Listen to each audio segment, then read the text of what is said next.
ધરપકડ કરી લેવામાં આવી છે। 3 બેગમાં 2.5 કરોડ નકલી નોટો જોઈને પોલીસ ચોંકી ઉઠી હતી। ચલણી નોટોની સાથે બનાવટી નોટો મૂકીને ફ્રોડ કરવામાં આવતો હતો। સારોડી પોલીસે 3 ગઠિયાઓની ધરપકડ કરી છે। મુંબઈથી બનાવટી નોટો ડિલિવરી કરવા આવ્યા હતા। બેંક સહિતની જગ્યાઓ પર કરતા હતા છેતરપિંડી। ત્યારે બંડલની પહેલી અને છેલ્લી નોટ અસલી અને અંદર બનાવટી નોટો મૂકતા હતા। ત્યારે આ જોઈને પોલીસ પણ ચોંકી ઉઠી હતી। ચલણી નોટોની સાથે બનાવટી નોટો મૂકીને ફ્રોડ કરનાર પકડાયા છે। આઝમ, કેટલા લોકો સાથે તેમણે આ ફ્રોડ કર્યો છે?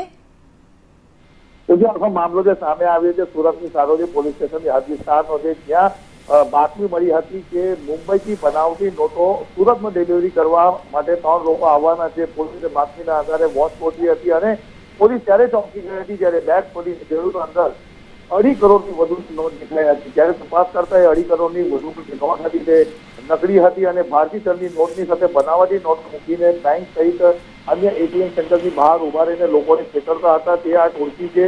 અગાઉ પણ સુરતની સારોલી પોલીસે આ પ્રમાણે છેતરપિંડી ગેંગને ઝડપી પાડી હતી। હાલ તો આ 3ની ધરપકડ કરી વધુ તપાસ હાથ ધરવામાં આવી છે। આભાર આઝમ તમામ વિગતો માટે।